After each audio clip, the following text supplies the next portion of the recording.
en deçà des attentes des citoyens de l'Union européenne et de la Hongrie. Et nous sommes là pour défendre ces mêmes citoyens.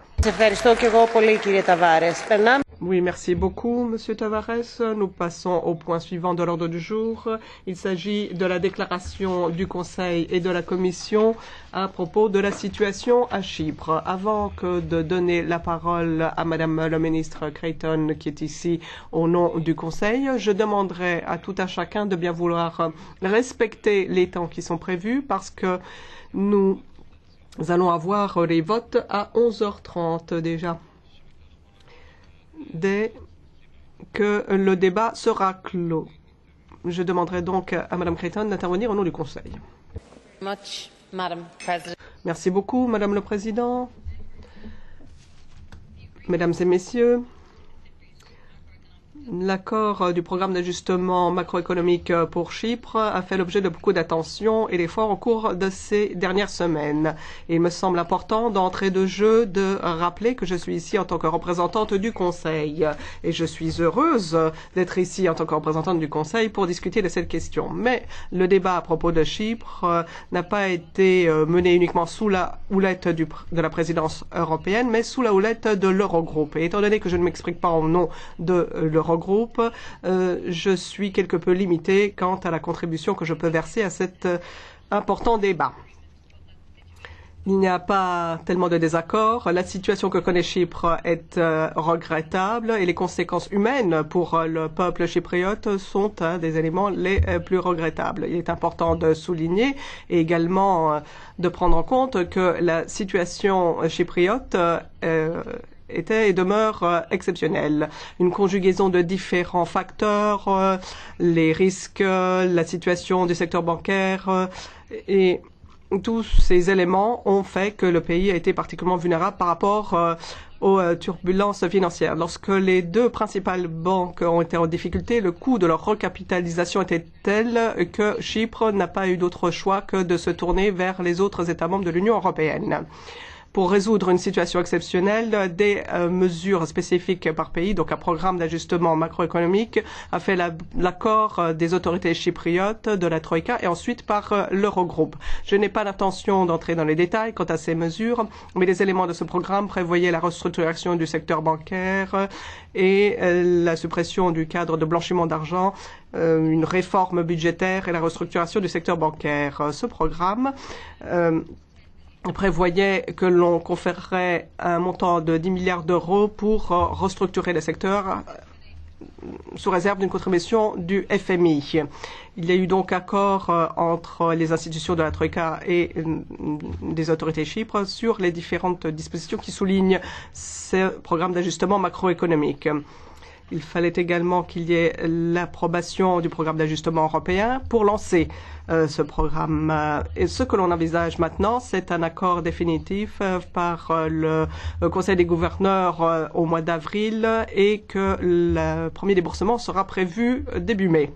Madame le Président, de toute évidence, la voie à venir sera extrêmement ardu pour Chypre, mais il faut néanmoins reconnaître que ces mesures, même si difficiles, apportent une aide à Chypre, une aide qui est absolument vitale, aussi bien pour permettre à Chypre de assainir ses finances publiques et de revenir sur la voie de la reprise, mais également de préserver la stabilité au sein de l'Union monétaire. C'est dans l'intérêt aussi bien de Chypre que de l'Union européenne. Les nouvelles ces dernières semaines ont surtout porté sur Chypre. C'est vrai que les difficultés que nous connaissons dans un certain nombre de pays de l'eurozone se sont faites dans le contexte de turbulences financières et cela a démontré qu'il y avait des zones de faiblesse dans notre union monétaire. Notre présidence a visé à proposer des mesures pour remédier à ces zones de faiblesse. Cela va donc au cœur des efforts qui sont faits pour restaurer la stabilité.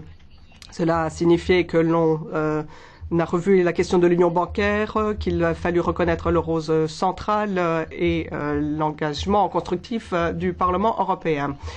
La présidence a donc suivi les priorités esquissées par le Conseil européen. L'union bancaire est importante parce qu'elle va renforcer la confiance vis-à-vis du système bancaire européen et son système de supervision.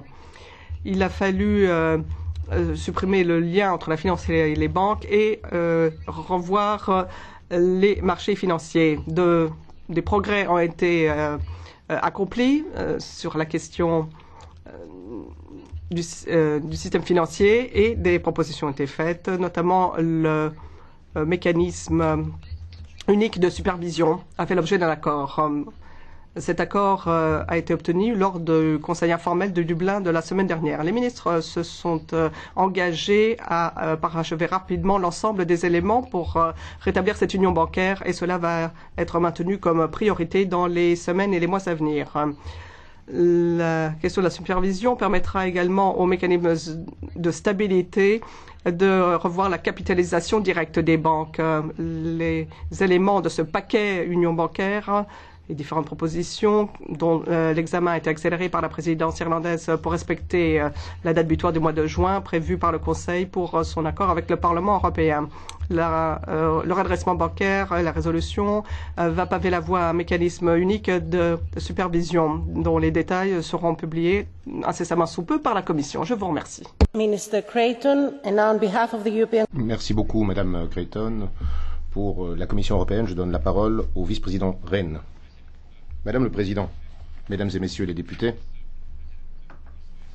étant donné que le président Barroso participe aux funérailles de la baronne Thatcher aujourd'hui, je représente la Commission européenne dans ce débat extrêmement important avec les collègues Michel Barnier et Almunia, avec lesquels je forme une équipe depuis quelques années dans ce dossier. Nous sommes sur le point d'achever le programme de soutien. Doivent trouver des solutions parfaitement uniques à des problèmes parfaitement exceptionnels. Et cela doit être fait avec des instruments qui n'ont pas encore été mis à l'épreuve. Enfin, dans la phase ultime des négociations, la pression du calendrier était quelquefois insupportable.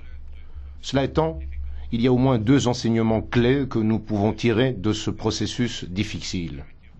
Tout d'abord, il faut qu'il y ait une clarté absolue à propos de l'épargne garantie, des dépôts garantis.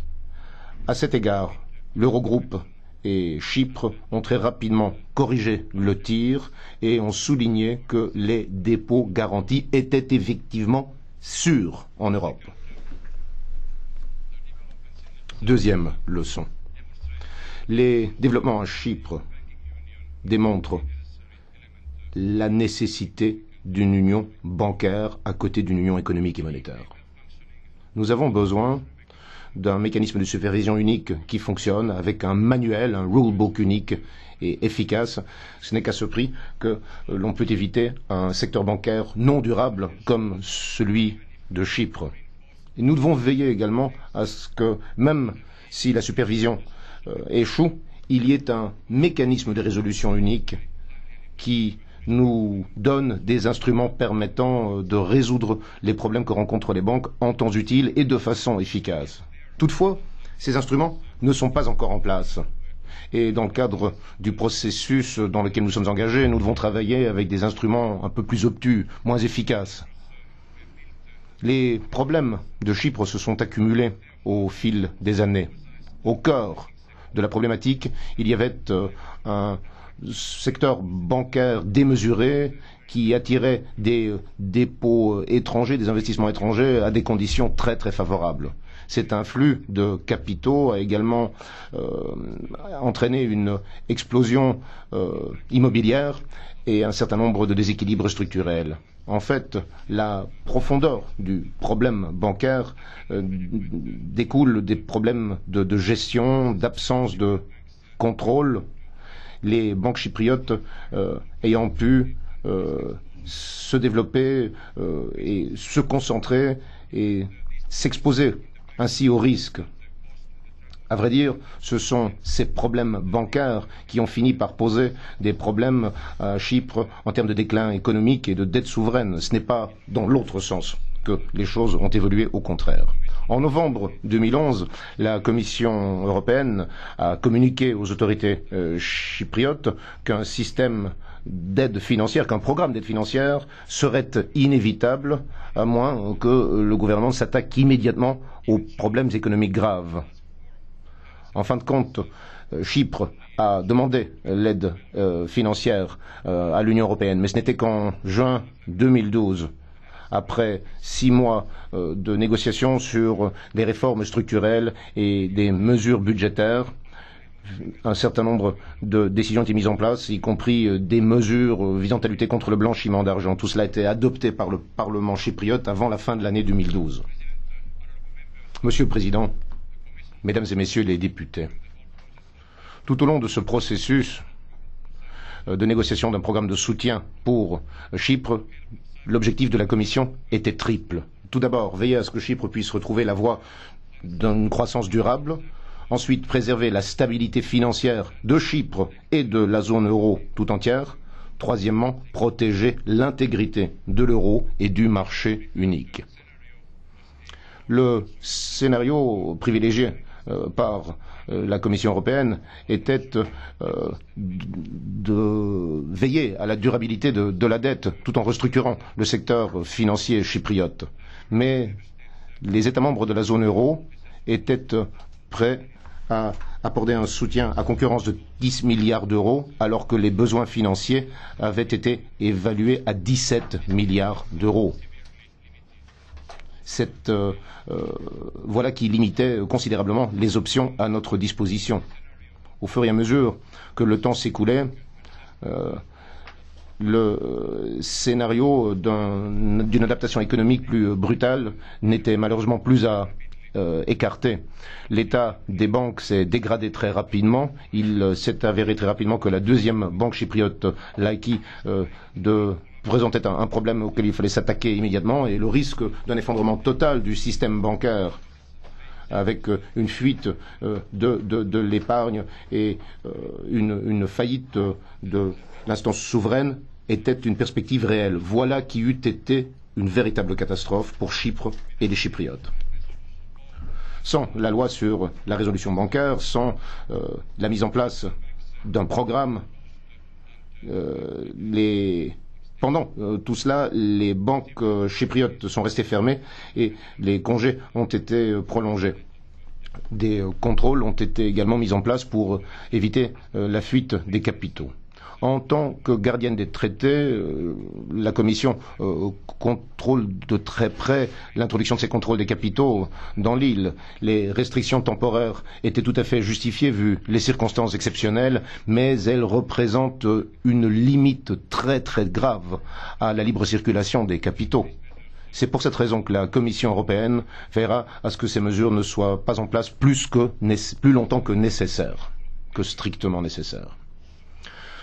Madame le Président, Mesdames et Messieurs, le programme d'aide permettra à Chypre de ravigorer son économie et de mettre en place un modèle économique plus durable. Je suis d'ailleurs d'accord avec le ministre des Finances chypriote, M. Georgiades, qui a déclaré hier qu'il voulait que l'on cesse de se montrer du doigt les uns les autres et que l'on se concentre sur l'avenir. Voici ce qu'il a déclaré. Nous sommes déterminés à adopter et à mettre en œuvre toutes les mesures de réforme que nous aurions dû adopter il y a belle lurette, mais nous avons échoué dans cette entreprise.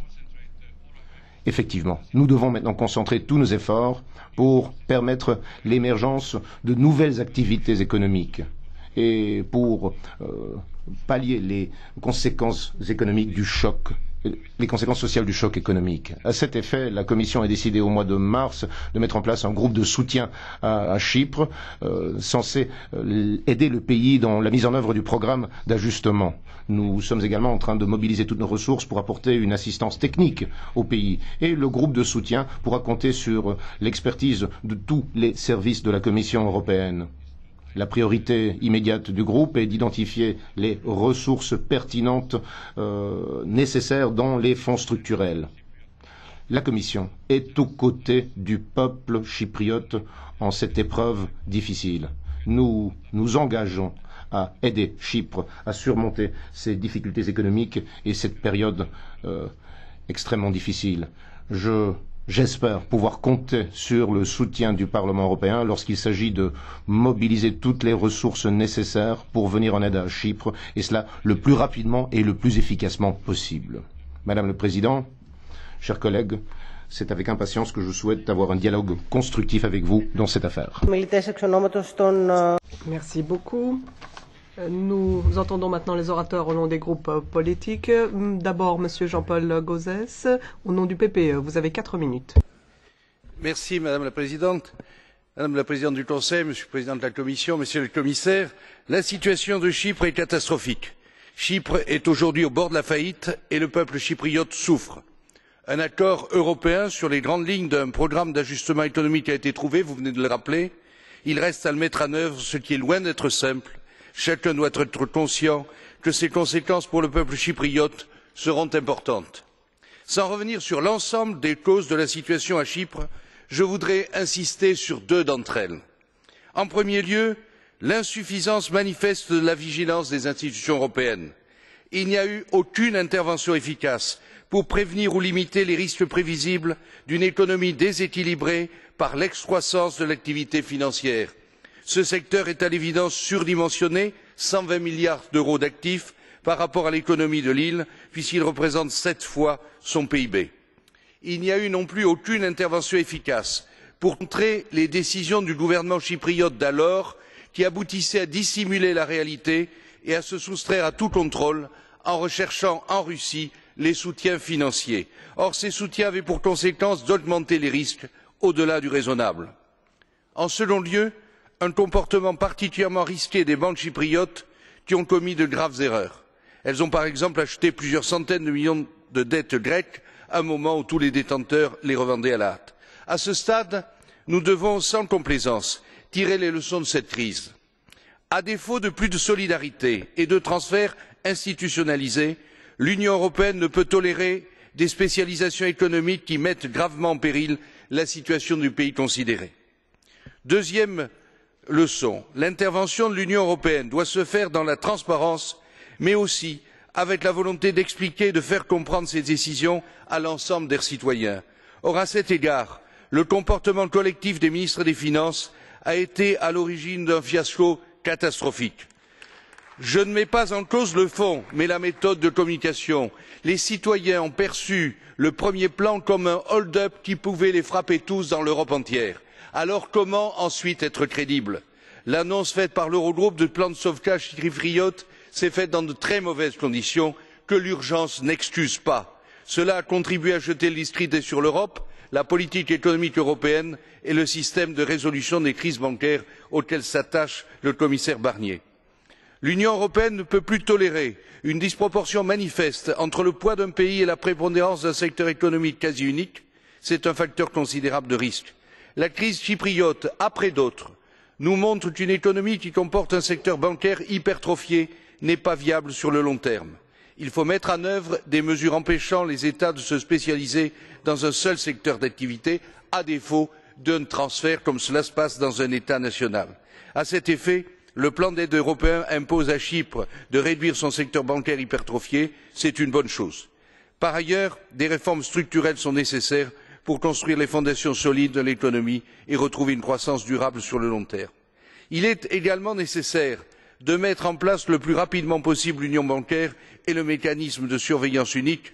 La situation de Chypre montre qu'une surveillance directe de l'Union européenne sur les banques de la zone euro est un élément clé pour éviter des crises similaires à celle de Chypre.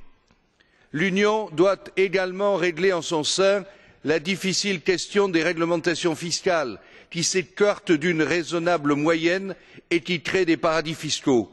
L'harmonisation fiscale est nécessaire. Cette crise nous montre aussi que nous devons aller plus vite vers plus d'Europe. Plus d'Europe, c'est une Europe plus approfondie, plus solidaire, mais aussi mieux contrôlée. Les outils nécessaires ont été laborieusement mis au point, vous y avez fait allusion, Monsieur le Commissaire Rehn. Il faut les utiliser désormais rapidement et dans un esprit de bonne coopération entre les États.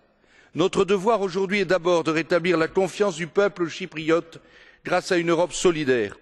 Nous devons soutenir le peuple chypriote et à cet égard nous faisons confiance au nouvel gouvernement de Nikos Anastasiades pour mettre en place les mesures nécessaires au rétablissement avec des finances publiques saines et une stabilité financière.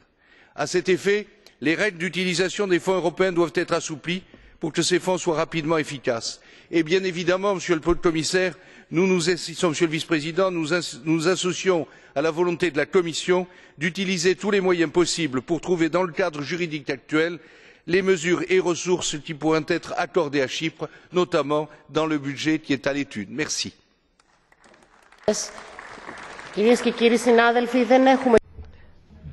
Mesdames et messieurs, nous ne pouvons pas accepter de carte bleue, puisqu'il y aura une séance solennelle avec le président en exercice.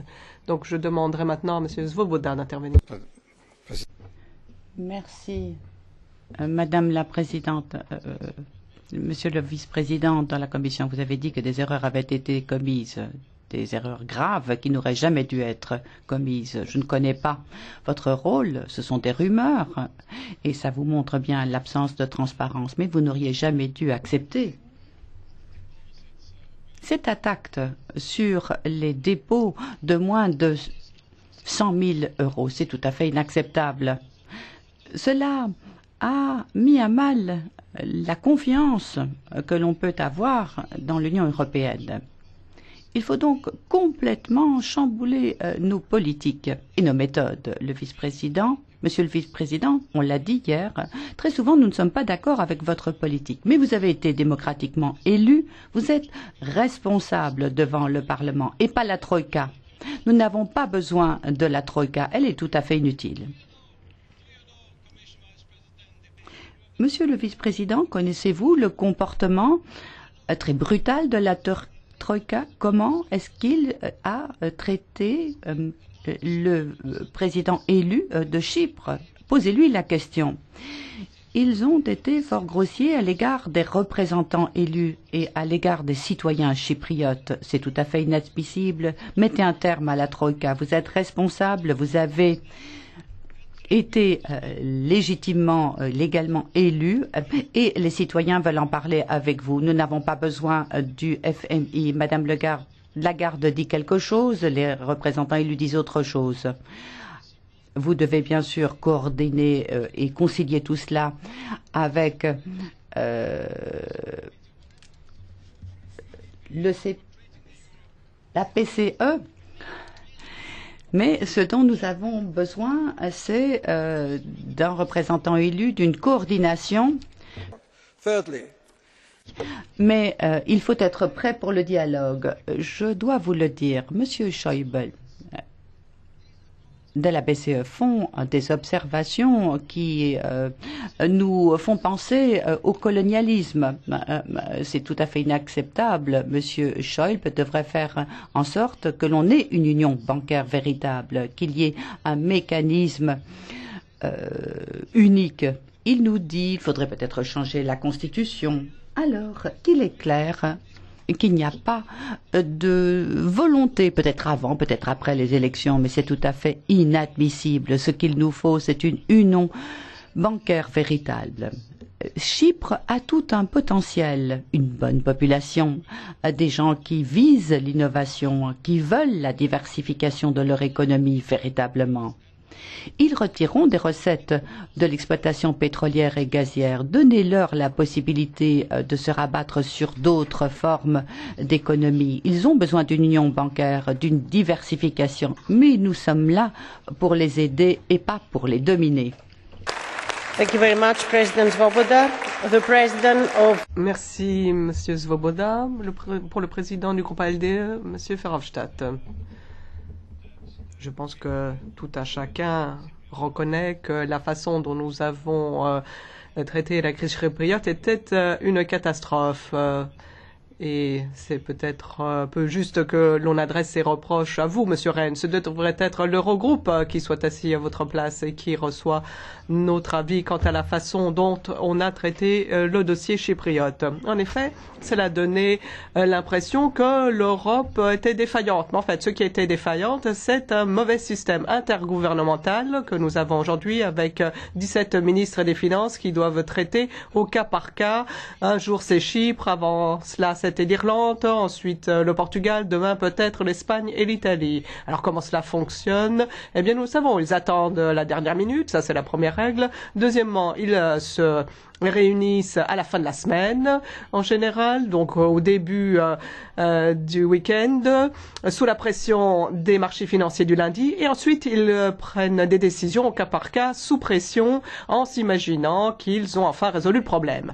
Alors je crois que ce que nous avons constaté dans le cas de Chypre, c'est la preuve manifeste que le plus rapidement possible, nous avons besoin d'une résolution, d'un fonds de résolution européenne, un mécanisme européen et non plus une démarche au cas par cas comme nous l'avons vu jusqu'à présent.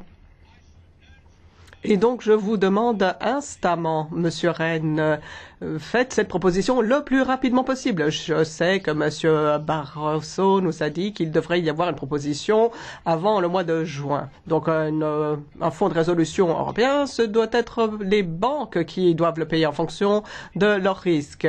Une banque d'investissement avec un risque élevé devra apporter une plus grande contribution. Mais d'un autre côté, ce devrait être la fin du petit jeu que vous jouez pour le moment où dans chacune de votre interview, on dit mais qui doit payer la facture? Est-ce que c'est les contribuables? Est-ce que c'est les dépositaires? Est-ce que c'est les actionnaires? Est-ce que c'est les propriétaires de banques? Je crois que nous avons besoin d'un fonds de résolution avec un mécanisme et des contributions du secteur financier. Et ma requête, Monsieur Rehn, c'est que vous accélériez l'adoption de cette proposition. N'attendez pas le feu vert de Berlin ou de Paris cette fois-ci. Présentez cette proposition le plus rapidement possible de façon à ce que le Conseil et le Parlement puissent la valider. Deuxièmement, et dans l'intervalle, il faut comprendre qu'est-ce qui a échoué dans le cas de Chypre. Nous avons demandé des auditions à la Commission économique et monétaire. Cela sera organisé le 25 avril parce qu'il y a un certain nombre de questions qui se posent et des questions qui ont obtenu une réponse aujourd'hui. En fait, qui a proposé cette ponction sur les petits dépôts qui était la pire idée que l'on ait jamais eue, je dois le dire. Et pourquoi est-ce que le président de l'Eurogroupe nous a dit que la crise chypriote est systémique? Mais si cette crise est systémique, qu'a fait le Conseil des gouverneurs de la BCE? Ils auraient dû faire quelque chose. Sinon, pourquoi est-ce que nous avons besoin de ce comité? Et puis, la question de la Troïka et de son attaque sur les banques chypriotes. Et puis la Banque centrale européenne, cette aide d'urgence en termes de liquidité. Comment est-ce que cela a fonctionné?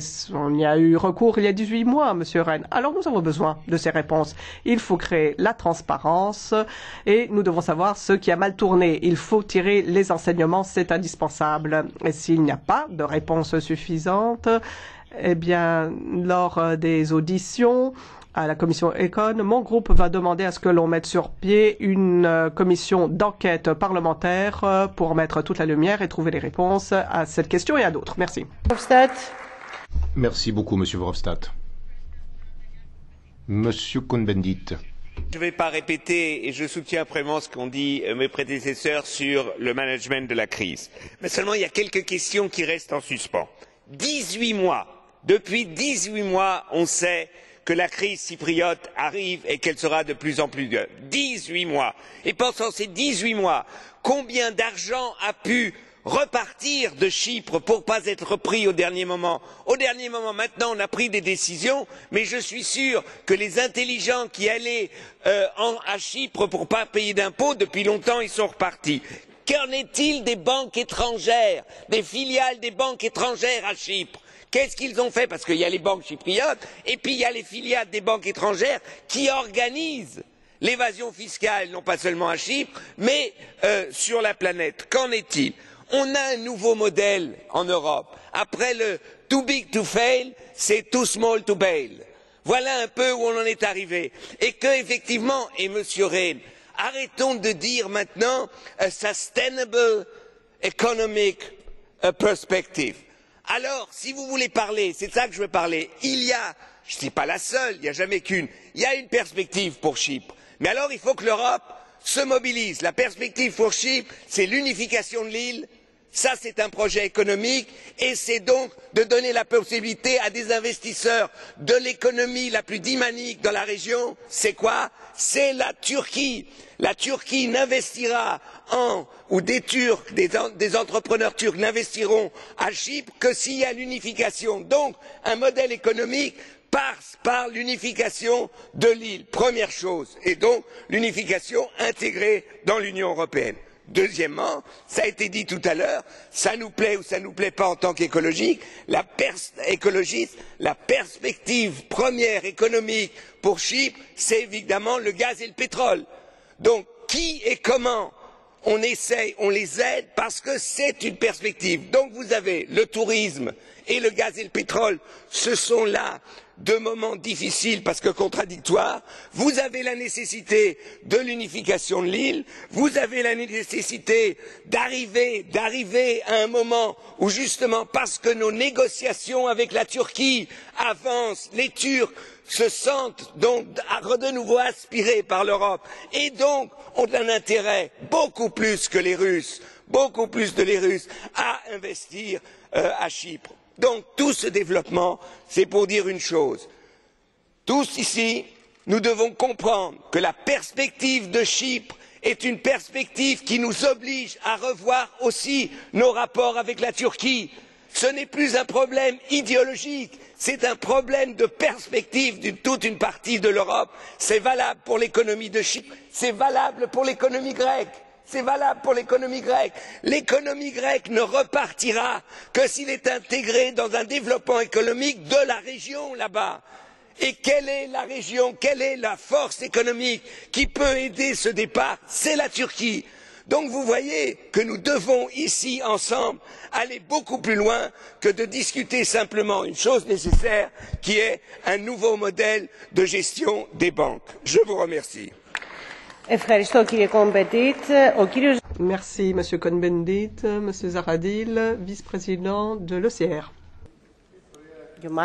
Zemí eurozóny, která se ocitla v problémech, nutno říct vlastní vinou. Madame le Président, Chypre est un État membre de la zone euro qui connaît de grands problèmes, mais ce n'est sans doute pas le premier ni le dernier. Certes, la situation de Chypre est spécifique, mais le cas chypriote démontre également que les problèmes sont différents d'un État membre de la zone euro à l'autre. Les raisons des problèmes étant différentes, les solutions doivent l'être tout autant. Malheureusement, ce n'est pas ce que nous constatons. La réponse de la Commission européenne ou des institutions européennes n'est pas du tout diversifiée. Elle est universelle. En tout cas, elle s'applique à toute la zone euro. On détermine et on adopte des programmes d'ajustement macroéconomique, des restrictions fiscales, la mise en place d'un appareil réglementaire européen qu'on appelle l'union bancaire, j'en passe et des meilleurs. Dans le cas de Chypre, il y a eu en plus une mesure particulièrement malheureuse, la saisine d'une partie de l'épargne privée placée auprès d'institutions privées. C'est évidemment totalement inacceptable. Mais ce que je veux dire, c'est que la zone euro n'est pas stable.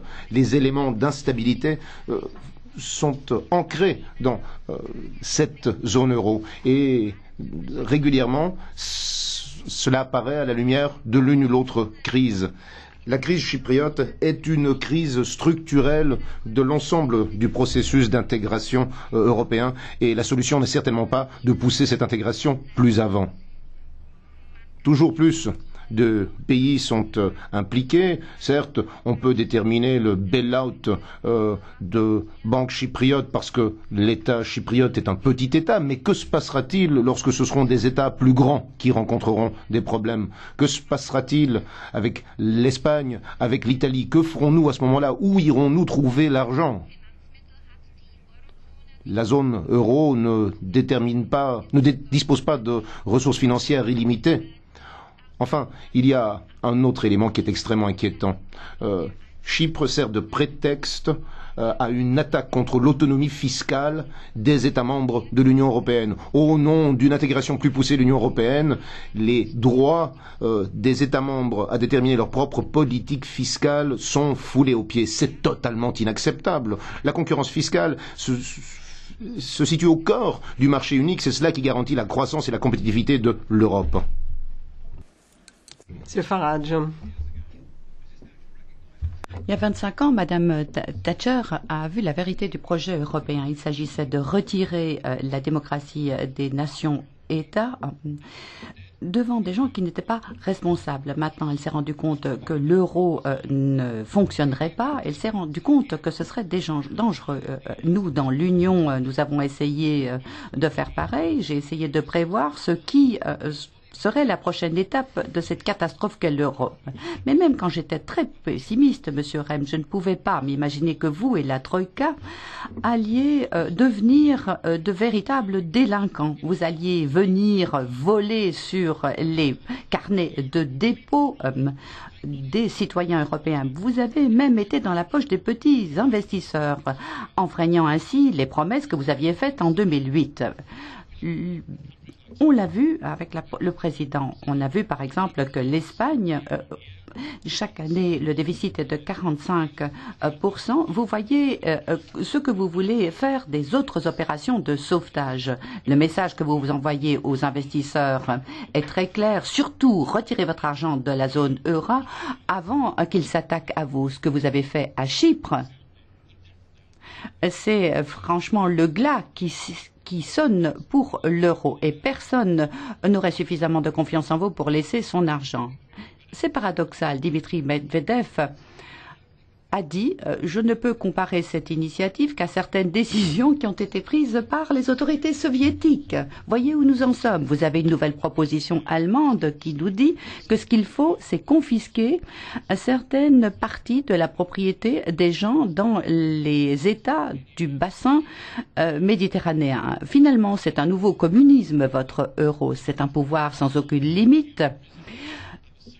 Nous allons vers un véritable appauvrissement de la population. Et que fait le Parlement? Le Parlement peut rendre responsable la Commission. Moi-même, j'ai présenté une motion de censure pour débat. Et je me demande combien d'entre vous pouvez l'appuyer. Êtes-vous assez courageux pour le faire? Et franchement...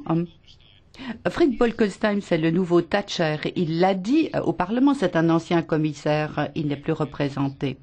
Pour les Néerlandais, le Parlement européen est la fin d'une imagination fédérale qui, aujourd'hui, ne tient plus la route et il a tout à fait raison. Merci, Monsieur Farage. Monsieur Hadji Georgiou, au nom de la GUE. Chers parlementaires, je tiens à remercier tous ceux qui sont intervenus pour appuyer Chypre après ce qui est arrivé à ce pays. Mais nous sommes ici devant une salle de théâtre. Les parlementaires, notamment les parlementaires PPE, en particulier. Nous avons entendu aujourd'hui qu'il faudrait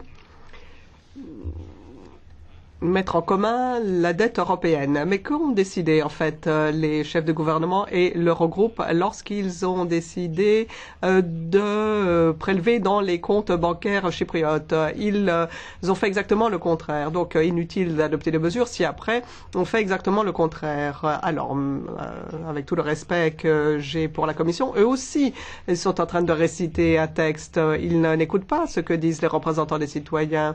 Ils sont là, ils attendent que l'heure passe, ils nous donnent des réponses toutes faites et puis dans leur bureau, ils font exactement le contraire de ce que leur propose le Parlement.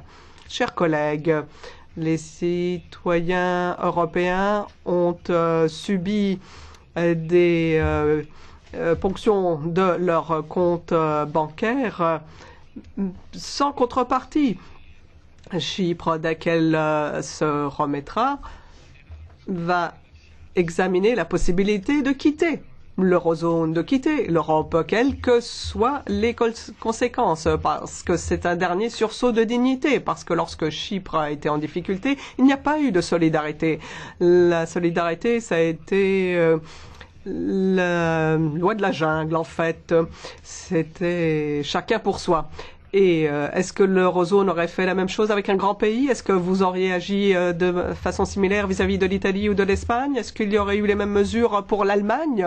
Vous ne l'avez pas fait. Vous l'avez fait parce que Chypre est un petit État. Alors c'est là, la solidarité, c'est la solidarité des brutes, de la Banque centrale européenne avec cette fameuse supervision. Où est-ce qu'elle était, cette fameuse supervision, lorsque la Banque populaire chypriote s'étendait à Chypre en attribuant des crédits à l'envi? Alors, qui a supervisé quoi? Non, on a laissé faire et on n'a absolument pas cherché à introduire des baisses, enfin des ponctions sur les comptes bancaires en Grèce parce qu'on savait qu'on allait créer un risque systémique. On l'a fait pour Chypre parce que Chypre est un petit État.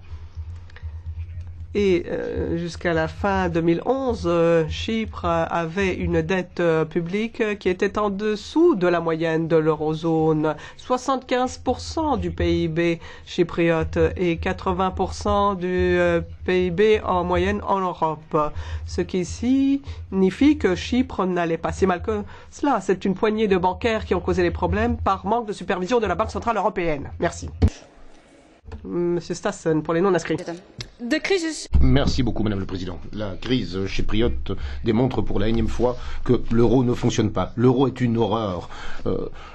L'Europe trébuche de crise en crise, de bail-out en bail-out, et les choses vont de mal en pire. Chypre, c'est le 5e bail-out en l'espace d'à peine 3 ans, Madame le Président. L'Union européenne continue à s'enliser et nous nous enfonçons de plus en plus dans le marécage européen. Mais l'Union européenne a le talent d'en faire empirer les choses, parce que non seulement des tonnes d'argent du contribuable disparaissent en fumée, par le biais de son président, M. Dijsselbloem, la zone euro a même réduit à néant la garantie bancaire pour les épargnants. L'euro était déjà voué à l'extinction, maintenant c'est l'argent de l'épargnant qui n'est plus sûr. Les épargnants dans l'Europe entière comprennent que ce qui se passe à Chypre aujourd'hui pourrait très bien leur arriver la prochaine fois. Entre-temps, la question n'est pas de savoir si de nouveaux bail-out sont nécessaires, mais bien quand ils seront nécessaires. Parce que nous sommes 2 semaines plus tard et Chypre a à nouveau besoin de 6 milliards d'euros. La Slovénie semble être le prochain candidat à un nouveau bail-out. Ce marasme européen est sans fin, Madame le Président.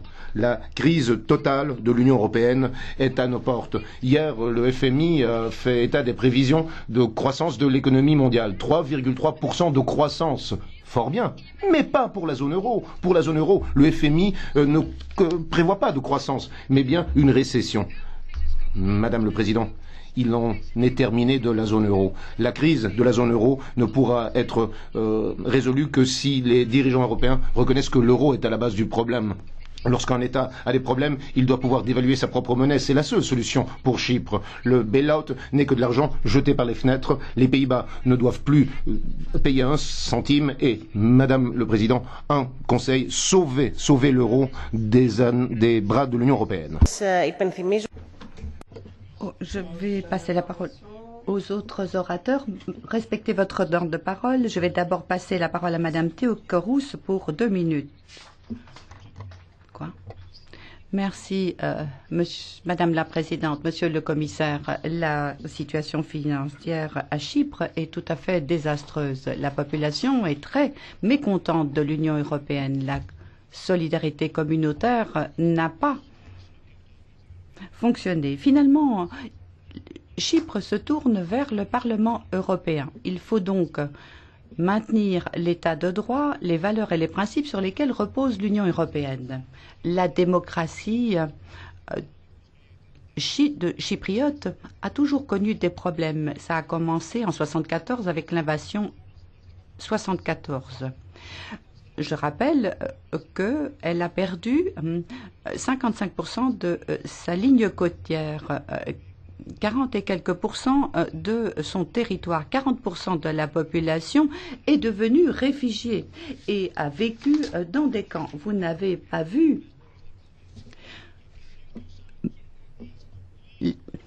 ce que peut apporter la Turquie à Chypre, le meilleur service qu'elle pourrait rendre à Chypre, M. Cohn-Bendit, serait de quitter Chypre. À moins, bien sûr, que vous poussez à l'adhésion de la Turquie. Alors, permettez à la Turquie d'investir chez vous dans votre grande économie. Nous connaissons la Turquie et nous ne voulons pas qu'il nous sauve. Après l'invasion, notre économie s'est basée sur le tourisme et le secteur financier. Nous n'avons pas d'industrie, nous n'avons pas de terres aptes à l'agriculture. Nous sommes frontaliers de zones en guerre. On disait souvent que Chypre était dangereux parce qu'il était proche du Proche-Orient. Maintenant, avec les décisions de l'Eurogroupe, notre système financier s'est vu porter un coup fatal. Nous n'avons pas pu éviter cette crise. Les réformes indispensables n'ont pas été apportées. Mais les méthodes qui ont été mises en place, la thérapie choc n'a pas eu les résultats escomptés. On a fait de nous de véritables cobayes. Monsieur le commissaire, monsieur Rehn, savez-vous que l'Union européenne a fait des erreurs sérieuses dans la solution des problèmes pour Chypre? Monsieur Draghi a donné 10 milliards à la banque Laiki. Ce n'est pas aux déposants à payer la facture. Les grandes entreprises sont fermées et le service financier de Chypre passe carrément à la trappe, ainsi que des milliers d'emplois. Pouvez-vous terminer? Je vous remercie. Madame Ferreira, 1 minute. Merci, Madame la Présidente. Il a fallu un jour pour détruire la confiance, mais cela va prendre beaucoup plus pour la rétablir. Il semblait que personne n'était indemne à Chypre. Est-ce que la Commission européenne était absente quand elle a accepté de pénaliser les dépôts de moins de 100 000 euros? Qui a assumé la responsabilité pour ce geste? La supervision unique doit être accélérée.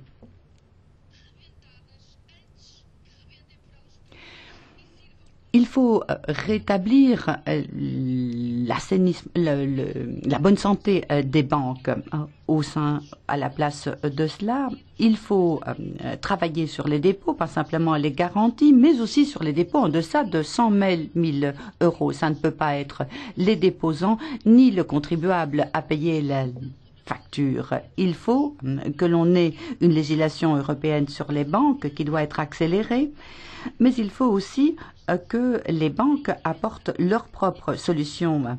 Et enfin, il est temps de dire ça suffit à cette apathie face à la fraude et à l'évasion fiscale. Arrêtons d'hésiter sur la coordination fiscale au sein de la zone euro. Thank you. Act in haste. Merci. Agir vite et se repentir lentement. Cela s'applique à cet Eurogroupe où il semble que l'on décide qu'il y aura une décision même si cette décision est mauvaise. Voilà le terrible modèle. Depuis le premier paquet de Chypre, alors que l'on était prêt à faire un raid sur les dépôts chypriotes, plusieurs suggestions ont été faites quant à la façon d'agir de façon plus équitable vis-à-vis de ces dépôts, voire d'appliquer un impôt sur la fortune, ce qui implique un certain partage du fardeau pour autant qu'il n'y ait pas une attaque indiscriminée vis-à-vis des dépôts. Il s'agissait d'adopter d'autres formes d'impôts et avoir un impôt avec un intérêt anticipé. Cela aurait pu éviter cette attaque sur les dépôts. Et un grand nombre des citoyens européens sont accablés par rapport à cette solution adoptée où l'on s'attaque de façon indiscriminée aux différents dépôts, les sociétés ferment boutique, où l'on perd des emplois et cela n'a aucun sens économique, ça ne va pas dans le sens d'une reprise économique, ne parlons même pas de la perte de l'ordre moral. Et de toute façon, il faudra faire quelque chose en fin de compte. Enfin, Chypre nous apprend que nous avons besoin de règles beaucoup plus claires sur les résolutions bancaires et la hiérarchie. mais des sonnettes d'alarme devraient sonner lorsque ces opérations en liquidité pour différentes institutions ont le même ordre de grandeur que le PIB. Voilà ce qui ne peut que représenter un danger. Nous avons besoin de transparence et les investisseurs ont besoin d'avertissement. Merci. Philippe Lamberts. Monsieur Lamberts. Merci Madame la Présidente et bravo Sharon, je soutiens tout ce que tu as dit. Monsieur le Commissaire Rehn, je voudrais m'adresser à vous. Il y a un mois, avant ce fameux week-end, il fallait 17 milliards pour rendre la dette chypriote soutenable. La semaine dernière, on découvre que c'est 23. Petite erreur sans doute derrière la virgule. Alors, est-ce qu'il faut penser que vos prévisionnistes sont incompétents? Je ne le pense pas. Je pense que ce sont des gens qui connaissent leur métier. Ou faut-il plutôt penser qu'on arrange les chiffres pour faire plaisir, pour que la réalité ait l'air plus jolie qu'elle n'est en vérité? Et tout ça pour permettre à certains, et je me tourne vers l'Allemagne, de pouvoir se tirer d'affaire sans trop de problèmes. Vous avez trafiqué les chiffres sur la Grèce, sur la soutenabilité de la dette grecque.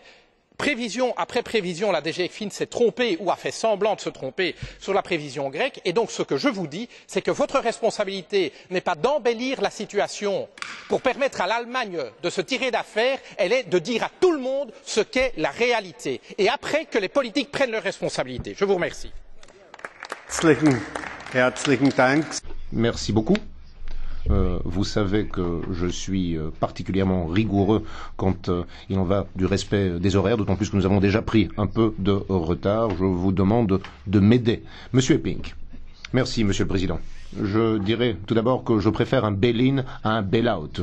Le coût du sauvetage des banques ne doit pas être assumé par les contribuables, mais bien par les parties intéressées, au-delà, bien sûr, des 100 000 euros. Ceux qui ont une action dans une banque et qui en partagent les bénéfices doivent également en assumer le coût lorsqu'il y a perte. Ces pertes ne doivent pas être communautarisées. Je voudrais également attirer votre attention sur un autre aspect, Monsieur le Commissaire. Quelles sont les conditions que Chypre doit respecter pour ce prêt de 2,5 milliards d'euros reçu de la Russie? Nous savons que dans une publication très importante, on a pu lire que une task force navale sera installée en Méditerranée, une force navale russe, et qu'il faudra bien sûr pouvoir trouver un port pour cela. On n'a pas dit où, dans cet article. Je voudrais donc que la Commission demande à Chypre si un accord a été conclu avec la Russie à propos d'une telle base navale. Voilà, j'ai respecté mon temps de parole, Monsieur le Président. Monsieur Borghezio.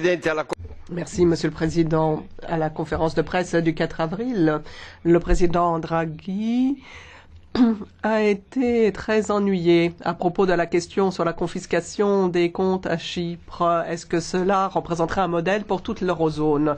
Mais cette directive dont est saisi notre Parlement prévoit plus ou moins ce qui s'est passé justement à Chypre.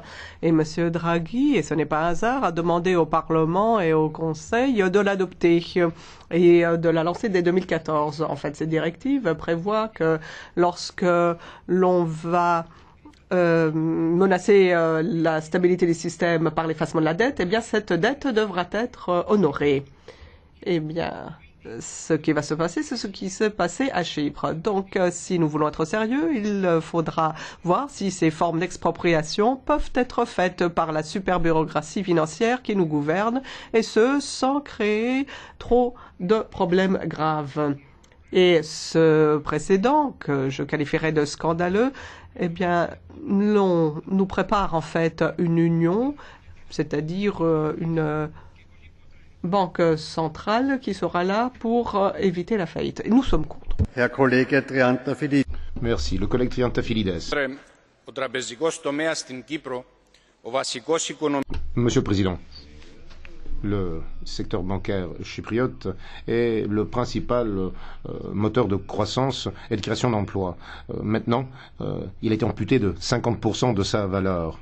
Que se passera-t-il si, par une décision de l'Union européenne, l'industrie automobile allemande devait être amputée de 50% de sa valeur? Que se passerait-il en France si la production agricole y était amputée de 50% de sa valeur? Que se passerait-il aux Pays-Bas si les exportations du pays étaient réduites de 50%?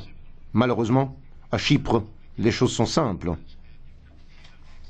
Il n'y a pas de programme caché. Par son programme, l'Union européenne a tout simplement fait exploser le seul secteur moteur de croissance et de création d'emplois dans l'Union européenne. Alors je vous le demande, chers collègues, comment l'endettement peut-il être durable dans un pays qui n'a plus de perspective de croissance? Chers collègues, si ce cap destructeur n'est pas inversé, cela ne frappera pas seulement les petites et moyennes entreprises ou les chômeurs, mais en fin de compte tous les pays de l'Union européenne. Je demande donc au Conseil et à la Commission européenne ce qu'ils vont proposer pour inverser ce cap. Merci beaucoup, Monsieur Le Pen. Président, Mesdames, Messieurs, la crise chypriote a révélé au grand jour le véritable visage de l'Europe technocratique. En quelques jours, à huis clos, la Commission, la BCE et l'Eurogroupe se sont arrogés le droit de bloquer les comptes bancaires, de spolier les épargnants et d'instaurer le contrôle d'échange d'un État souverain sans même lui demander son avis. Mario Draghi, président de la BCE, n'a pas hésité à fermer arbitrairement le réseau international de transactions bancaires entre Chypre et le reste du monde. C'est un acte sans précédent dans l'histoire de la construction européenne, car c'est une véritable mise à mort économique d'un État souverain. C'est au regard du droit international un acte de guerre. Pour maintenir de force Chypre dans la zone euro, la technostructure non élue a bafoué tous les traités européens. Elle a enterré les principes de libre-échange et de libre circulation sans le moindre scrupule. Qu'aurait-elle fait s'il avait fallu maintenir l'Espagne ou l'Italie dans la zone euro? Supprimer la démocratie? Menacer de l'envahir militairement? N'est-ce pas là la plus lumineuse démonstration de l'absurdité du projet européen? Il ne peut s'établir que par la négation des États et la suppression de la liberté. L'Europe technocratique est une entreprise tyrannique et de plus en plus violente, une entreprise d'asservissement des peuples européens. Voilà son vrai visage. Il est temps, peuples européens, de stopper cette entreprise de malfaiteurs. Il est temps de voir se lever le printemps des peuples européens contre l'Union soviétique européenne. Monsieur Lavia. Merci, Monsieur le Président. Les difficultés économiques qu'essuient les États membres qui doivent consolider leurs finances publiques ne doivent pas nous faire oublier la sortie de cette crise vers la croissance avec des investissements ciblés. Mais les moments de crise que nous connaissons nous permettent de nous rappeler que l'une des raisons qui sont à la base de la structure européenne, c'est la solidarité entre les peuples. Et je pense que le paquet de sauvetage de Chypre soit un élément valable. J'espère que toutes les mesures soient mises en œuvre pour garantir la stabilité du secteur financier et d'agir sur les ajustements des budgets pour pouvoir conserver la compétitivité du système chypriote sur un socle stable sur le long terme. Et je demande donc au commissaire Rehn qui nous apporte des précisions quant aux mesures qu'entend adopter la Commission et mettre en œuvre pour alléger les problèmes de Chypre, notamment dans le cadre du futur CFP et les fonds structurels qui seront prévus pour la période 2014-2020, l'augmentation du taux de cofinancement et une référence à la possibilité de prévoir des garanties qui sont exclues pour le moment pour pouvoir donner un second souffle à l'économie de l'île. Est-ce qu'il a des informations de plus quant à l'attitude du Conseil à ce propos? Et j'espère que le futur gouvernement chypriote du président Anastasiades va faire son maximum pour réformer l'économie chypriote. Merci beaucoup, Madame Papadopoulos. Monsieur le Président, Chypre a demandé l'application du mécanisme de stabilité européen, demandé son aide en raison de la grecque dette qui a coûté à Chypre 25% de son PIB. En lieu et place d'une mesure de solidarité, la zone euro a puni Chypre en détruisant son modèle économique, en imposant un haircut absolument déséquilibré et en semant la méfiance dans l'Europe entière. L'Eurogroupe a exercé un chantage sur Chypre en brandissant la perspective d'une faillite ou de nouveaux haircuts. Un nouveau pays du sud de l'Europe a été forcé dans les bras de la Troïka et le cercle vicieux que composent l'austérité, la récession et le chômage.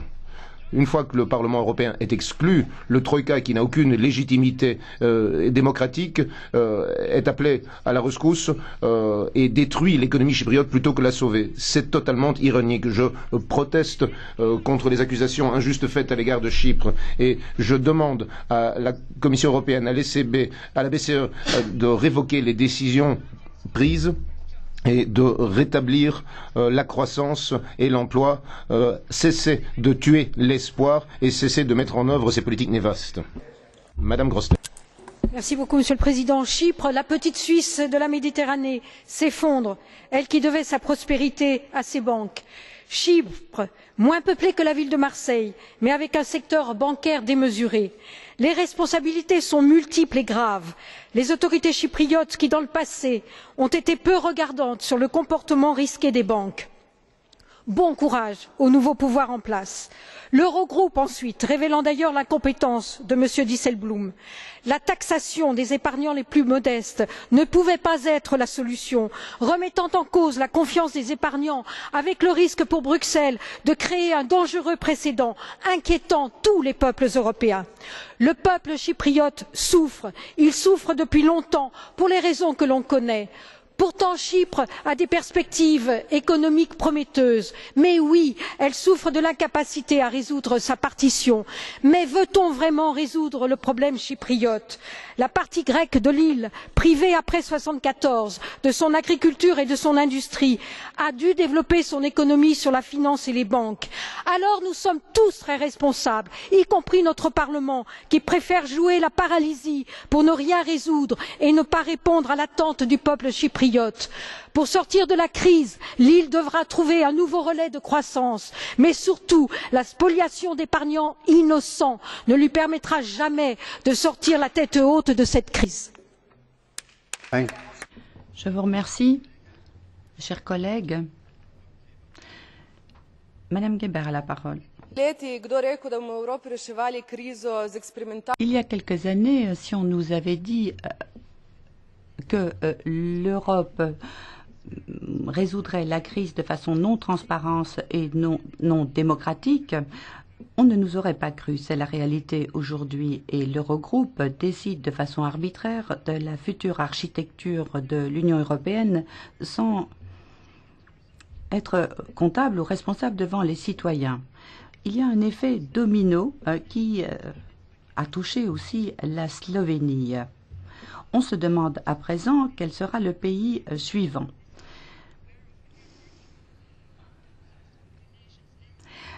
Des propositions, une certaine coordination entre les institutions européennes seraient les bienvenues, mais il faut se baser sur des faits et non pas sur de pures spéculations.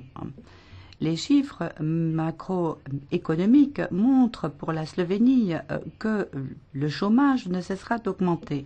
L'endettement privé est bien en deçà de l'endettement européen. Merci, Monsieur le Président. Chypre a besoin de tout le soutien qu'on peut lui accorder, et notamment du soutien de l'Union européenne. Et je souhaite remercier Monsieur le Commissaire Olli Rehn et la Commission européenne pour tous les efforts déployés en ce sens. Je pense également que l'intention de la Commission européenne d'accélérer l'utilisation des fonds alloués à Chypre est un pas dans la bonne direction. En même temps, je dois exprimer mon regret pour le retard avec lequel on a pris des décisions en ce qui concerne les problèmes financiers de Chypre, malgré le fait que des signaux existaient depuis très longtemps. Et en ce sens, la Banque centrale européenne devrait nous donner quelques explications.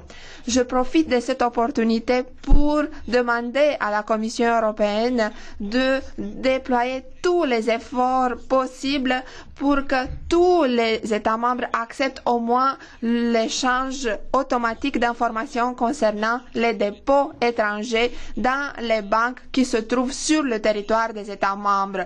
Nous ne devons pas attendre que les citoyens européens se soulèvent contre ceux qui font de l'évasion fiscale, qui veulent éviter les taxes, et contre le manque d'action de la Commission européenne.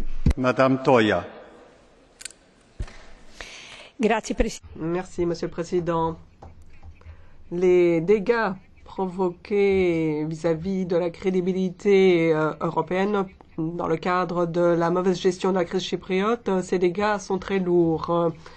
Ils ont provoqué les forces anti-européennes contre les institutions européennes elles-mêmes. Et le Conseil et la Commission ont laissé faire. Ils n'ont pas pris en main la situation et remis le cap. Maintenant, personne n'est là pour assumer ces erreurs. Et surtout, on ne voit pas vraiment de véritable proposition de changement. Alors, il y a deux propositions, celle faite par M. Svoboda, d'abord de promouvoir la démocratie et ne laissons pas à la Troïka tous ses pouvoirs exagérés. D'ailleurs, cette Troïka, c'est un organisme un peu embarrassant, c'est inacceptable. C'est fait d'une représentante d'une institution européenne, la Commission, qui doit rendre des comptes au Parlement. Mais les deux autres sont des représentants, voire des employés d'organismes financiers internationaux qui utilisent des ressources propres. C'est inacceptable. Deuxième solution proposée par Mme Ferreira, et on a coupé le micro de l'oratrice. Merci beaucoup, chers collègues, pour cette intervention. La présidence en exercice a demandé l'autorisation de pouvoir tenir son discours de conclusion de ce débat. Je donne donc la parole à Mme Creighton. Merci beaucoup, Monsieur le Président. Je voudrais tout d'abord remercier le Parlement européen pour l'indulgence dont il fait preuve. Je dois accompagner mon président dans le cadre d'une rencontre avec votre président d'ici quelques minutes. Voilà pourquoi je vais demander à pouvoir prendre la parole dès à présent. Je crois toutefois avoir bien perçu la panoplie des différents points de vue exprimés dans cet hémicycle. Et je pense également pouvoir distiller deux messages particulièrement clairs de ce débat. Tout d'abord, il m'apparaît clairement nécessaire de respecter les engagements pris lors du dernier Conseil de juin, c'est-à-dire de rompre le lien entre dette bancaire et dette souveraine. Deuxième message, nous devons poursuivre avec toute la résolution possible nos efforts pour respecter les engagements. Alors, en tant que présidence en exercice et m'exprimant au nom du Conseil, mais je crois pouvoir m'exprimer également en ma qualité de ministre irlandaise qui a fait l'expérience de nos propres travaux avec la Troïka ces dernières années. Fort de toute cette expérience, je pense qu'il est essentiel d'avancer avec l'union bancaire, avec un mécanisme de résolution et de sauvetage pour les banques, avec un fonds de résolution européen et avec un régime de garantie des dépôts. Nous devons même accélérer le processus et je peux vous assurer que de notre côté, nous sommes prêts à coopérer intensivement avec le Parlement européen sur toutes ces propositions jusqu'à la fin de notre présidence. Toutes ces mesures sont indispensables pour garantir la stabilité à long terme de notre secteur financier, ce qui est une condition sine qua non à la croissance. Et cette croissance, elle, est une condition sine qua non à la création d'emplois. Certes, il n'y a pas de solution facile pour sortir de la crise actuelle, mais il y a un certain nombre de mesures logiques que nous pouvons et que nous devons prendre si nous voulons reconstruire l'économie européenne. Et n'est-ce pas là notre cause commune, n'est-ce pas là notre programme à tous ? J'ai donc hâte de poursuivre le travail avec les collègues du Parlement européen pour atteindre cet objectif et au-delà de la présidence irlandaise de préparer l'Union européenne pour l'avenir. Permettez-moi encore une fois, Monsieur le Président, de vous remercier pour votre indulgence et d'avoir pu conclure si tôt dans le débat.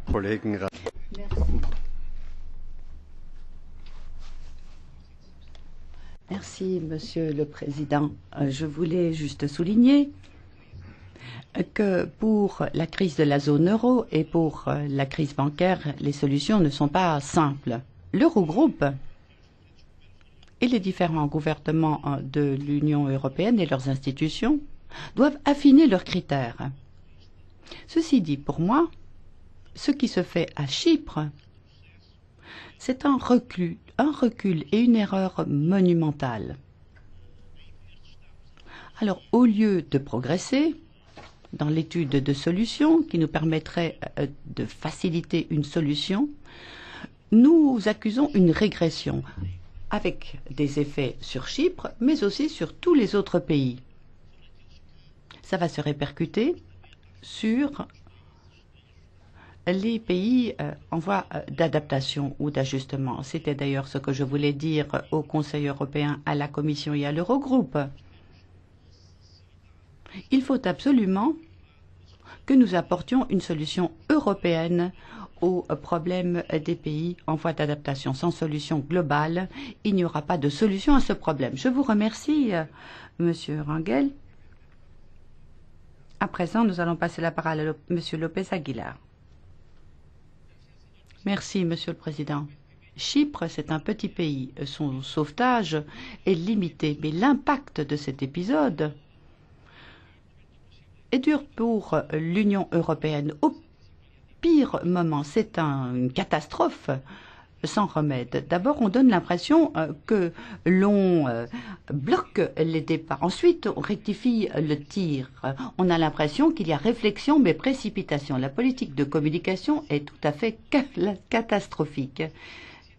On dit que c'est sans précédent et qu'à partir de maintenant, nos dépôts ne sont pas garantis. On augmente la prime de risque avec 150 points de base aux pays en difficulté, avec un acharnement sur les taux d'intérêt. Qui doit payer pour cette erreur? Les ministres qui sont à la table d'Ecofin ou les ministres de l'Eurogroupe? Je ne sais pas qui il faudra nommer. Je vous remercie. Madame Giannakou. Monsieur le Président,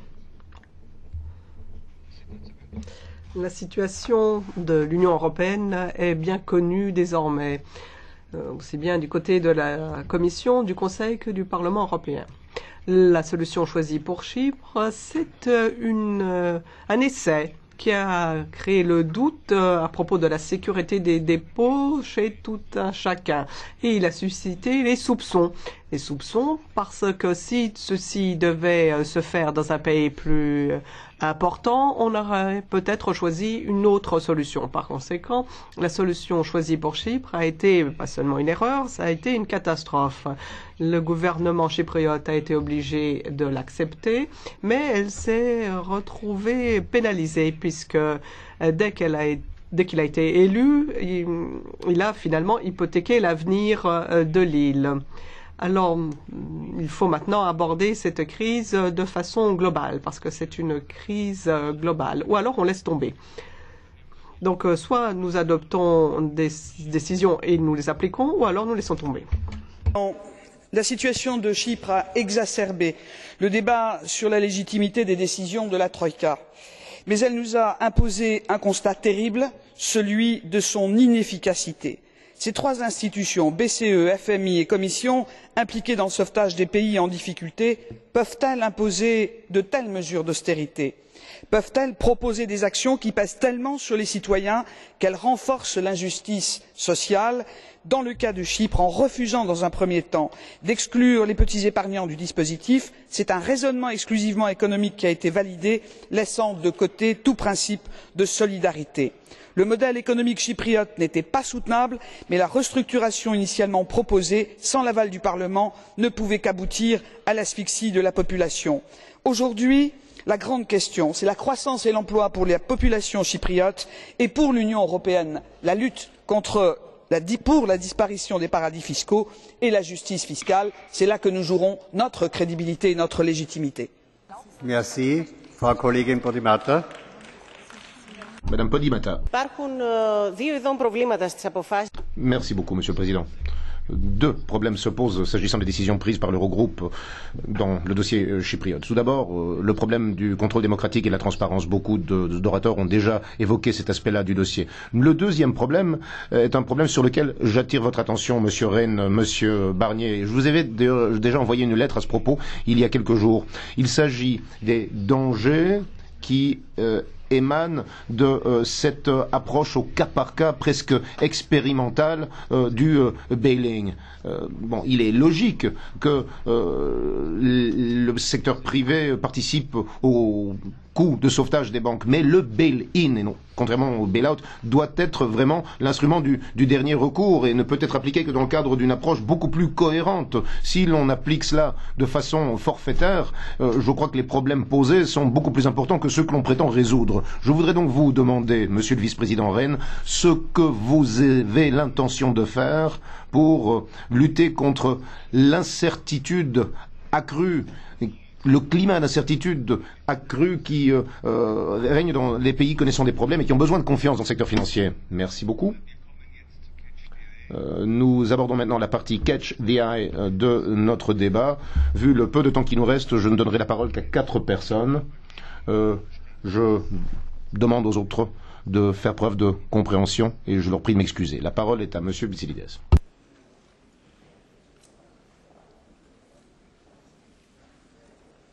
Herr Bitsilides. Monsieur Bitsilides. Περισσότερη Ευρώπη είναι η λύση.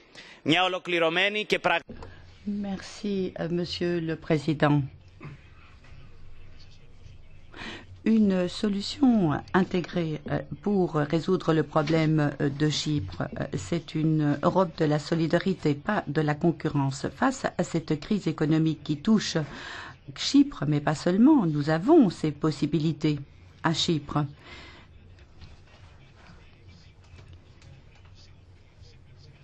Des erreurs ont été commises, mais les citoyens chypriotes ne sont pas responsables. Ils attendaient plus de solidarité plutôt que ce qui s'est passé dans le secteur bancaire. En dépit de ce sentiment d'injustice ressenti par la population chypriote, Chypre ne va certainement pas quitter l'Europe, mais elle va s'efforcer de rendre l'Europe meilleure. Madame Gomez. À Chypre, l'Eurogroupe a divisé l'euro. Il y avait moins de dépôts touchés à Chypre qu'en Allemagne. Et qu'en est-il de la garantie de ces dépôts? En fait, on a jusqu'à présent autorisé ces dépôts et le blanchiment. On a donné suffisamment d'argent à ces criminels pour organiser la fuite des capitaux. Alors ne nous dites pas que tout est fait maintenant pour accélérer l'union bancaire. Pourquoi est-ce que vous, commissaire, ne dénoncez pas le gouvernement allemand qui ralentit délibérément ce processus pour des raisons électorales? La Commission, je vous le dis, assumez vos responsabilités, ne vous cachez pas derrière la Troïka. Si vous voulez lutter contre l'évasion fiscale et la fraude, eh bien pourquoi est-ce que vous ne brandissez pas un doigt accusateur pour empêcher la fuite des capitaux de mon pays, le Portugal, alors que la Troïka a donné son aval à une règle sur l'évasion fiscale? Monsieur Maximakakis. Monsieur le Président, lorsque je suis arrivé en politique, un de commande adversaire, M. Genscher, a dit qu'à la base de l'Union européenne, c'était le respect du droit de la souveraineté des plus petits membres de l'Union. Le gros groupe n'a justement pas respecté ces petits États membres comme Chypre, ni la souveraineté de Chypre, ni son économie, ni sa société. L'Eurogroupe devrait cesser de remettre en question cette valeur fondamentale de l'Union européenne. Il faut respecter la valeur et la souveraineté des petits. Il faut respecter Chypre pour sauvegarder l'Union européenne. Merci. Je vous remercie, chers collègues. Dernier orateur pour l'intervention à la demande, M. Kritzouselos.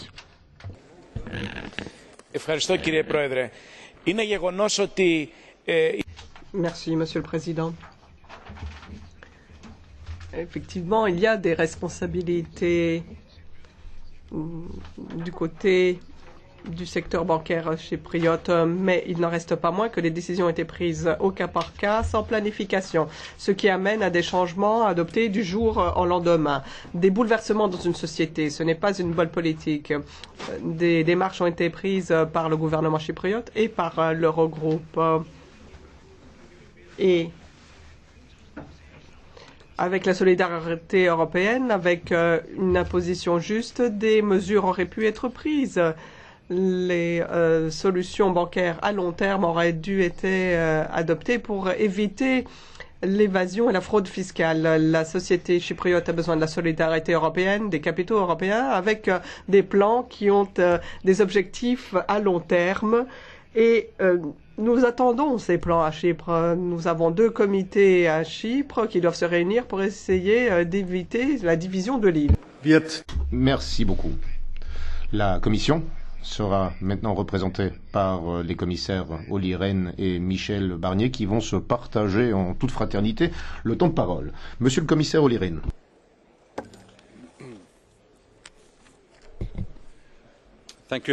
Merci, Monsieur le Président. Mesdames et Messieurs, je tiens tout d'abord à vous remercier pour un débat de fond, un débat sérieux, empreint parfois de remarques particulièrement critiques. J'ai écouté attentivement et je puis vous assurer que la Commission va prendre en compte ce débat empreint de critiques, comme je l'ai dit. Je ne ferai que de brèves remarques et je vais laisser la parole à Monsieur Barnier de façon à ce qu'il revienne sur un certain nombre de questions importantes. Et pour commencer, j'aborderai la nature spécifique du paquet chypriote qui a fait l'objet de nombreuses références et de nombreuses discussions. L'accord chypriote est constitué d'un programme de stabilisation économique qui se fonde sur la conditionnalité pour le secteur financier, des tampons pour le système bancaire, la circulation des liquidités et l'adoption de règlements et de systèmes de supervision ont été adoptés pour ce pays. Le bail-in des pertes et des créances est moins une nouveauté qu'il ne pourrait sembler. Après tout, le programme irlandais comprenait également des contributions par le secteur bancaire privé à concurrence de plus de 5 milliards d'euros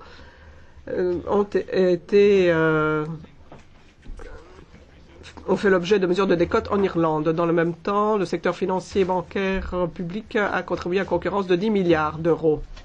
La spécificité de l'exemple chypriote, le fait qu'il repose sur les dépôts dans les banques chypriotes,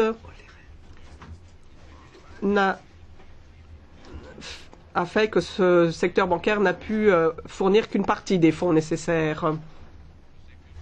Et les prélèvements sur les dépôts ont été une conséquence de cette situation. Étant donné l'unicité du cas chypriote, la démarche vis-à-vis de Chypre ne doit pas être perçue comme étant une matrice ou un modèle pour toute autre activité similaire. Il n'y a pas de matrice de ce type, cela n'existe pas, et chaque programme a peut-être ses similitudes qui sont adaptées aux besoins des pays en question. La Grèce, l'Irlande, le Portugal, l'Espagne, chacun ont bénéficié de conditions bien spécifiques qui ont été prises en compte lors de l'élaboration de leur programme. Monsieur Lamberts a parlé du coût des programmes. C'était une chose très importante. Il y a une confusion qui émane du fait qu'il y a 2 types de chiffres, en fait, qui sont comparés. Une fois, il s'agit de chiffres nets et une fois de chiffres bruts. D'où la confusion. Tout cela sur la base d'une série d'hypothèses datant d'il y a quelques mois. Et certains prennent en compte en fait les projections macroéconomiques les plus récentes. Alors dans le débat public, dans les médias, les gens finalement ont comparé des serviettes et des torchons. Et au bout du compte, ce qui en ressort, eh bien, c'est quelque chose qui n'a rien à voir ni avec l'un ni avec l'autre. Voilà ce qui se passe lorsque les choses sont basées juste sur des fuites. Si vous prenez 7 milliards et 23 milliards, dont M. Lamberts a parlé, la différence, c'est que les 17 milliards sont des financements nets, alors que le chiffre de 23 milliards, eh bien, c'est un concept de financement croisé. Par ailleurs, il y a aussi dans le chiffre le plus élevé des tampons supplémentaires qui sont prévus dans ce second programme pour Chypre. La contribution combinée des institutions financières internationales est de 10 milliards d'euros. Je conclurai en disant que la Commission a demandé à Chypre de prendre des mesures en novembre 2011 déjà et qu'elle a travaillé sans relâche pour parvenir à un accord sur un programme au cours de la dernière année. Malheureusement, tout cela s'est révélé impossible dans le cadre des contraintes qui étaient imposées. La marge de manœuvre était extrêmement limitée et ne pas obtenir d'accord du tout aurait été le pire scénario envisageable pour tous. Et donc, ce que M. Svoboda, M. Verhofstadt et M. Cohn-Bendit ont dit sur la structure complexe de ce qui se passe dans la zone euro sont des remarques extrêmement importantes. Et effectivement, c'est ensemble que nous devons continuer à réformer la zone euro pour reconstruire notre union économique et monétaire pour qu'elle puisse relever les défis auxquels elle est confrontée. L'avenir proche sera difficile. Monsieur le commissaire, permettez-moi de vous interrompre pour demander à la plénière ici de se taire, demander aux parlementaires d'arrêter leur conciliabule, de s'installer calmement pour écouter le commissaire. Monsieur le commissaire, je vous en prie, merci beaucoup. Je résume et je conclus très rapidement. Je me réjouis de poursuivre ce débat lors de l'audition du 25 avril de la Commission des questions économiques et monétaires. Je veux juste dire que la Commission fera tout ce qui est en son pouvoir pour en fait limiter l'impact sur les plus vulnérables au sein de la société et nous serons aux côtés du peuple chypriote par ces temps difficiles. Merci beaucoup. Monsieur Olli Rehn, merci beaucoup. Le commissaire Michel Barnier souhaitait prendre la parole, je vous en prie. Merci Monsieur le Président. Mesdames et Messieurs les députés, dans toutes ces crises, celle de Chypre dont nous avons parlé ce matin et toutes les autres, il y a toujours deux temps pour l'action. Le premier temps est celui de l'urgence, de la réparation, j'allais dire, si je peux utiliser ce mot, de la chirurgie.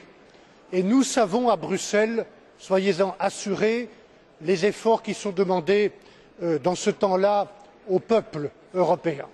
Et puis il y a un autre temps, celui de la prévention et des leçons que l'on doit tirer. Et c'est précisément dans ce temps-là que se situe non pas seulement mon action ou les propositions que je fais, mais votre action. Chypre n'est sûrement pas un modèle, mais il y a à Chypre, comme dans les autres crises, des leçons à tirer et nous les tirons une par une, semaine après semaine, depuis 3 ans ensemble. Mauvaise supervision. Nous avons présenté la création des autorités européennes de supervision et l'année prochaine, au printemps, fonctionnera enfin une supervision intégrée dans la zone euro avec la Banque centrale européenne. Mauvaise capitalisation des banques. Bonus injustifiable et insensé qui encourage la prise de risque. Vous avez répondu sur la base du rapport de votre collègue Othmar Karas. 608 d'entre vous ont voté hier un texte fondamental pour la robustesse des banques. Et puis enfin, comme plusieurs d'entre vous l'ont dit, des outils clairement annoncés à l'avance pour la résolution, pour le bail in, une boîte à outils complète. Je vous ai présenté il y a plus d'un an ce texte qui est en discussion actuellement et au mois de juin, je vous présenterai la création de l'autorité européenne de résolution dans le cadre du traité actuel. Mesdames et Messieurs les députés, je ne laisserai pas dire, la Commission ne laisserait pas dire que nous ne réagissons pas, que nous ne tirons pas les leçons. Mais il est vrai que nous pouvons et que nous devons aller plus vite et que nous devons aller au bout de toute cette réforme le plus rapidement possible. Et pour cela, la Commission et le commissaire qui s'exprime doivent continuer à pouvoir compter sur votre soutien. Je vous remercie.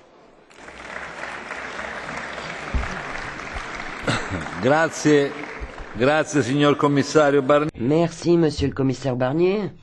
Bonjour à tous. Nous allons commencer les votes. Le vote va être très long, mais avec du calme, nous y parviendrons. Donc, nous commençons par le rapport Gaillère. Décision numéro 1. Le vote est ouvert.